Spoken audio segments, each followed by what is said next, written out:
जय हिंद साथियों, आपके अपने परिवार एमएससी टेक्नो पॉइंट में आप सभी का स्वागत है। अगर आप चैनल पर पहली बार विजिट कर रहे हैं तो चैनल को सब्सक्राइब कर दीजिएगा, बेल आइकन को भी प्रेस कर दीजिएगा जिससे आपको हमारे नए वीडियो की नोटिफिकेशन मिलती रहे। चलिए आज हम देखेंगे पर्यावरण अध्ययन भाग 3 के बारे में, जिसमें इम्पोर्टेंट एमसीक्यू के बारे पे हम बात करेंगे जो बीए, बीएससी कृषि एवं बीकॉम में पूछे जाते हैं। साथ में ही हम ये पर्यावरण के क्वेश्चन उनसे लिए गए हैं जो इम्पोर्टेंट, जो हमारे तैयारी के सब्जेक्ट होते हैं, जैसे जिसमें पर्यावरण पूछा जाता है वहाँ के लिए भी ये इम्पोर्टेंट रहेंगे। चलिए तो स्टार्ट करते हैं वीडियो को और चलते हैं पहले क्वेश्चन की ओर।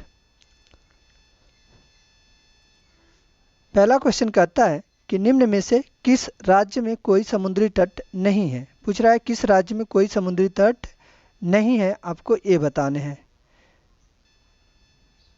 तो आपका ऑप्शन ए हो जाता है उड़ीसा, ऑप्शन बी हो जाता है बिहार, ऑप्शन सी हो जाता है आंध्र प्रदेश और ऑप्शन डी हो जाता है पश्चिम बंगाल।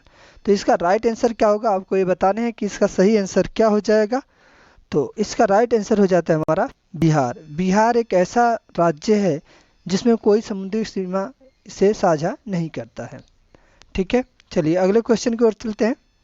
अगले क्वेश्चन की ओर बढ़ने से पहले देख लीजिए, बात कर लेते हैं हम यहाँ पे उड़ीसा के बारे में। उड़ीसा जो है, उड़ीसा की राजधानी भुवनेश्वर होती है, बिहार की पटना हो जाती है, आंध्र प्रदेश की आपकी अमरावती होती है और पश्चिम बंगाल का आपका कोलकाता हो जाता है। ये चीज़ें भी आपको ध्यान में रखनी है। चलिए अगले क्वेश्चन की ओर बढ़ते हैं, क्वेश्चन नंबर 2 पे। क्वेश्चन नंबर 2 कहता है कि वायुमंडलीय दाब के मापन हेतु यंत्र का नाम है। ऑप्शन ए है बैरोमीटर, ऑप्शन बी है बैरोग्राफ, ऑप्शन सी है बालीमीटर, ऑप्शन डी है कैलिपर्स। क्या हो जाएगा इसका राइट आंसर, आपको ये बताना है। तो इसका सही आंसर हो जाएगा आपका बैरोमीटर। इसका सही आंसर क्या हो जाएगा, बैरोमीटर। ठीक है, barometer is the right answer. चलिए अगले क्वेश्चन की ओर बढ़ते हैं। अगला क्वेश्चन कह रहा है, क्वेश्चन नंबर 3, कि महासागर की गहराई मापने हेतु किस उपकरण का उपयोग किया जाता है। महासागर की गहराई मापने के लिए किस यंत्र का उपयोग किया जाता है। ठीक है, तो क्या हो जाएगा, महासागर की गहराई मापने के लिए किस यंत्र का उपयोग हम करते हैं। Galvanometer, fluxmeter, endoscope, fathometer. तो इसका सही आंसर हो जाएगा फैदोमीटर। ध्यान रखिएगा क्या हो जाएगा, fathometer is the right answer. चलिए अगले क्वेश्चन की ओर बात करते हैं, क्वेश्चन नंबर 4 की। क्वेश्चन नंबर 4 कहता है कि काबुल लामजाओ राष्ट्रीय उद्यान किस प्रदेश में स्थित है। Option A Mizoram, option B Manipur, option C Tripura, option D Assam. इसका क्या हो जाएगा आंसर, सही आंसर। इसका सही आंसर हो जाता है option number B is the right answer. Manipur में काबुल लामजाओ राष्ट्रीय उद्यान है ना। और आपको ये भी याद रहना चाहिए कि ये एकमात्र ऐसा राष्ट्रीय उद्यान है जो तैरता हुआ है, जो क्या करता है, तैरता हुआ राष्ट्रीय उद्यान के नाम से जाना जाता है। चलिए अगले क्वेश्चन की ओर चलते हैं, क्वेश्चन नंबर 5। क्वेश्चन नंबर 5 कह रहा है कि किस उपकरण द्वारा वायु प्रवाह में निहित बल, गति एवं दिशा को मापने का कार्य किया जाता है। ऑडियोमीटर, एमीमीटर, अल्टीमीटर और एमिनोमीटर। तो इसका जो राइट जवाब हो जाता है वो क्या हो जाता है, anemometer is the right answer. Option number D is the right. चलिए क्वेश्चन नंबर 6 की ओर चलते हैं, क्वेश्चन नंबर 6। क्वेश्चन नंबर 6 कहता है कौन सा सुमित नहीं है। ऑप्शन ए किलोवाट आवर जो है मात्रक क्या है, विद्युत का है। सेल्सियस में ताप मापा जाता है। गुणक जो है रक्त से संबंधित है। रिएक्टर स्केल आर्द्रता से संबंधित है। तो इसका सही जवाब क्या हो जाएगा, कह रहा है कौन सा सुलेमित नहीं है। तो किलोवाट आवर विद्युत से बिल्कुल राइट है। सेल्सियस ताप से ये भी बिल्कुल सही है। गुणक का संबंध रक्त से है, बिल्कुल सही है। रिएक्टर स्केल का आर्द्रता से नहीं, रिएक्टर स्केल आपका भूकंप मापी से है ना। तो ये इसका सही मेल नहीं है। तो इसका सही ऑप्शन क्या हो जाएगा, option number D is the right answer. चलिए क्वेश्चन नंबर 7 की ओर बढ़ते हैं। क्वेश्चन नंबर 7 कहता है कि पीडोलॉजी निम्न में से किसके अध्ययन से संबंधित है। पीडोलॉजी निम्न में से किसके अध्ययन से संबंधित है। ऑप्शन ए पौधे में पोषण से, ऑप्शन बी चट्टान से, ऑप्शन सी मृदा से, ऑप्शन डी जलीय पौधे से। तो इसका जो सही जवाब हो जाएगा वो क्या हो जाएगा, इसका सही जवाब हो जाता है option number C is the right answer. Pedology का संबंध किससे हो जाता है, मृदा के अध्ययन से। ठीक है, मृदा के अध्ययन से संबंधित है पीडोलॉजी। चलिए क्वेश्चन नंबर 8 की ओर बढ़ते हैं। क्वेश्चन नंबर 8 कहता है कि भारतवर्ष में पूर्वी तट व पश्चिमी तट की मृदा कैसी है। आपको बताना है।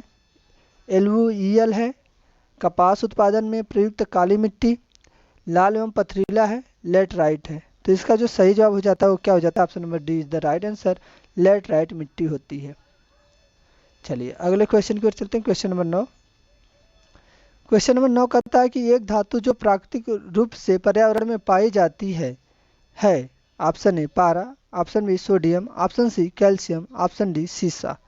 तो इसका सही जवाब क्या हो जाएगा हमारा? Option number A is the right answer. पारा जो हो जाता है एक धातु है जो प्राकृतिक रूप से पर्यावरण में पाई जाती है।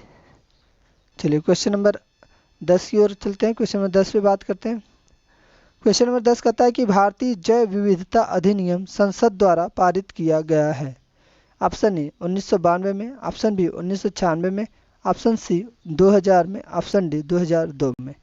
तो इसका सही जवाब क्या हो जाएगा आपको बताने हैं कि जैव विविधता अधिनियम संसद द्वारा पारित कब किया गया था। तो इसका राइट आंसर हो जाता है option number D is the right answer, 2002 हो जाएगा सही जवाब।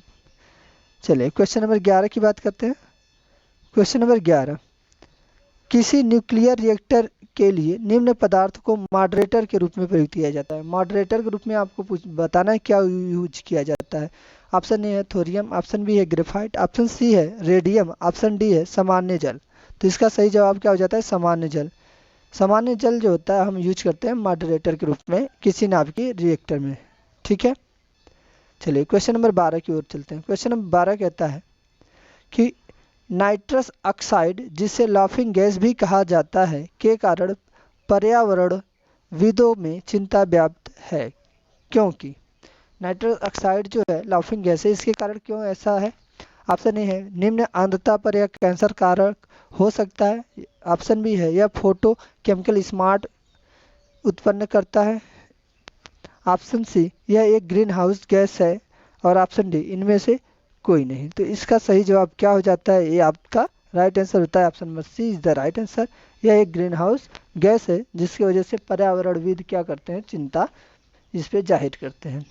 चलिए क्वेश्चन नंबर 13 की बात करते हैं। क्वेश्चन नंबर 13 कहता है कि कीड़ों को खाने वाला मेढक कैसा है? अपघटक है, प्राथमिक उपभोक्ता है, ऑप्शन सी द्वितीयक उपभोक्ता है, ऑप्शन डी ऑप्शन सी तृतीयक उपभोक्ता है, और ऑप्शन डी द्वितीयक उपभोक्ता है। तो इसका सही जवाब क्या हो जाता है? Option number D is the right answer कि द्वितीयक उपभोक्ता है आपका क्या? कीड़ों को खाने वाला मेढक। अब ध्यान रखिएगा जो पेड़ पौधे होते हैं वो प्राथमिक उपभोक्ता होते हैं, है ना। पेड़ पौधों को खाने वाले हैं जो जो पेड़ पौधे हैं वो प्राथमिक उत्पादक होते हैं, और जो उसको पेड़ पौधों को खाते हैं वो प्राथमिक उपभोक्ता होते हैं। जो उनको खाते हैं जैसे कीड़े मकोड़े हो गए, कीड़े मकोड़ों को खाने वाला क्या होता है? द्वितीयक उपभोक्ता हो जाता है, और उनको खाने वाला जो होता है वो तृतीयक हो जाता है। ठीक है, और तृतीयक को भी खाने वाला कौन होता है? अपघटक होते हैं। क्वेश्चन नंबर 14 की बात करते हैं। क्वेश्चन नंबर 14 कहता है कि ओजोन परत निम्न में पाई जाती है। ऑप्शन ए स्ट्रेटोस्फीयर में, ऑप्शन बी थर्मोस्फीयर में, ऑप्शन सी ट्रोपोस्फीयर में, ऑप्शन डी मेसोस्फीयर में। तो ओजोन परत निम्न में से किस में पाई जाती है आपको ये बताना है। तो इसका जो सही जवाब हो जाता है वो क्या हो जाएगा आपको बताना है। तो इसका सही जवाब हो जाता है स्ट्रेटोस्फीयर। आपको पता है सबसे पहले होता है आपका ट्रोपोस्फीयर, उसके ऊपर होता है आपका स्ट्रेटोस्फीयर, इसी स्ट्रेटोस्फीयर में होता है आपका ओजोनोस्फीयर यानी ओजोन परत, इसके बाद होता है मेसोस्फीयर, इसके बाद होता है आयनोस्फीयर, फिर एक्सोस्फीयर। तो ये आपके 6 भाग होते हैं, इसको आपको याद रखना है। तो कहाँ पाया जाता है? स्ट्रेटोस्फीयर में पाया जाता है ओजोन परत। चलिए अगले क्वेश्चन की बात करें कि चाय एवं कॉफी में औषधि पाई जाती है। कोलकिसन है, क्या हो जाता है? ऑप्शन है कोलकिसिन, ऑप्शन बी है क्विनिन, ऑप्शन सी है कैफीन, ऑप्शन डी है विन क्रिस्टीन। तो आपको सही जवाब बताने हैं क्या हो जाएगा 15 का right answer. Option number C is the right answer हो जाता है। कैफीन जो होता है पाया जाता है चाय एवं कॉफी में, औषधि के रूप में पाई जाती है, याद रखिएगा कैफीन। चलिए क्वेश्चन नंबर 16 की बात करते हैं। क्वेश्चन नंबर 16 कहता है कि अफीम के पौधे से प्राप्त होता है कोकीन, मार्फिन, ए और बी दोनों, इनमें से कोई नहीं। तो इसका जो सही जवाब हो जाता है वो क्या हो जाता है हमारा? Option A is the right answer हो जाता है कोकीन। चलिए क्वेश्चन नंबर 17 की बात करते हैं। क्वेश्चन नंबर 17 कहता है कि वायुमंडल में कार्बन डाइऑक्साइड की मात्रा लगभग कितनी होती है? 3%, 0.03%, ऑप्शन सी 0.3%, ऑप्शन डी 16.3%। तो इसका जो सही जवाब हो जाता है वो क्या हो जाएगा? ऑप्शन नंबर हमारा B is the right answer हो जाता है, 0.03%।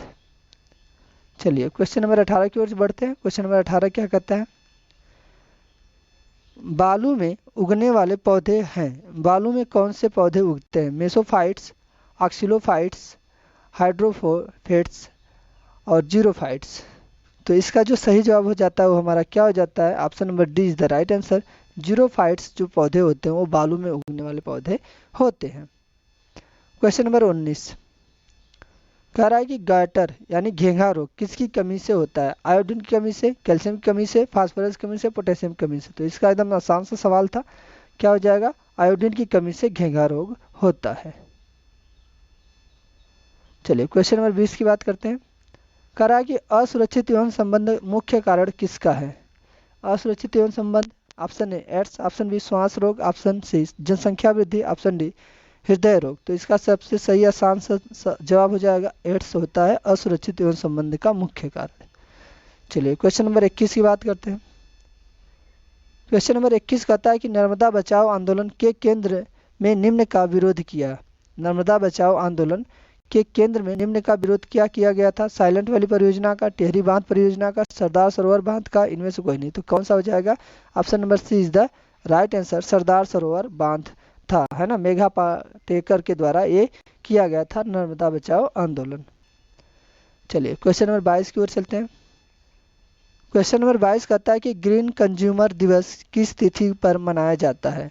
ग्रीन कंज्यूमर दिवस किस तिथि पर मनाया जाता है? ऑप्शन ए 5 जून, ऑप्शन बी 21 मार्च, ऑप्शन सी 2 फरवरी, ऑप्शन डी 28 फरवरी। तो इसका क्या हो जाएगा सही जवाब? इसका सही जवाब हो जाता है 28 फरवरी, 28 सितंबर। 28 सितंबर को ग्रीन कंज्यूमर दिवस मनाया जाता है। ध्यान रखिएगा 28 सितंबर को ग्रीन कंज्यूमर दिवस मनाया जाता है। चलिए अगले क्वेश्चन की बात करते हैं। क्वेश्चन नंबर 23 सौर ऊर्जा आधारित पीवी सेल निम्न तकनीक पर आधारित है। सौर ऊर्जा आधारित पीवी सेल निम्न तकनीक पर आधारित है। Option A photo vibrator, option B polyvinyl, option C photoelectric, option D photovoltaic. तो इसका सही जवाब क्या हो जाता है हमारा? Photo vibrator. ध्यान रखिएगा फोटो वाइब्रेटर। आप ऑप्शन में फोटो वोल्टेइक भी दिया है तो आप इस पे मत जाइएगा। यहाँ पे पीवी सेल की निम्न जो तकनीकी की बात कर रही है कि किस तकनीक पे आधारित होता है, तो वो फोटो वाइब्रेटर तकनीक पे आधारित होता है। चलिए क्वेश्चन नंबर 24 की बात करते हैं। भारतवर्ष में नाभिकीय ऊर्जा कार्यक्रम के जनक कौन है? नाभिकीय ऊर्जा कार्यक्रम के जनक कौन है? Option A doctor CV Raman, option B doctor Sarabhai Vikram Sarabhai, और option C doctor Homi Jehangir Bhabha, और option D doctor Raja Ramanna. तो इसका जो सही जवाब हो जाता है वो हमारा क्या हो जाता है? Option number C is the right answer हो जाता है, डॉक्टर होमी जहांगीर भाभा। आज का अंतिम क्वेश्चन, और अंतिम क्वेश्चन को देखते हैं। वीडियो आपको कैसी लगी ये आप जरूर बताइएगा। चलिए 25वां क्वेश्चन कर रहा है कि चिल्का झील पक्षी अभ्यारण्य निम्न राज्य में स्थित है। किस राज्य में चिल्का झील पक्षी अभ्यारण्य स्थित है? Option A Manipur, option B Meghalaya, option C Paschim Bangal, option D Orissa. तो इसका सही आंसर क्या हो जाता है? Orissa is the right answer. तो 25वें क्वेश्चन का आंसर क्या हो जाता है? उड़ीसा। वीडियो आपको कैसी लगी ये कमेंट बॉक्स में हमें ज़रूर बताइएगा। अगर वीडियो आपको पसंद आई हो तो लाइक सब्सक्राइब कर दीजिएगा चैनल को, और साथ में शेयर भी करिएगा अपने दोस्तों में, जिससे उनको भी इनका लाभ मिल सके। वीडियो को लाइक आप लोग नहीं करते हैं, वीडियो को लाइक कर दिया करिए, उससे एक मोटिवेशन मिलता है हम लोगों को। ठीक है, तो आप वीडियो को लाइक करिएगा। चलिए मिलेंगे अगले वीडियो के लिए, तब तक के लिए जय हिंद, जय Bharat, thank you, bye bye.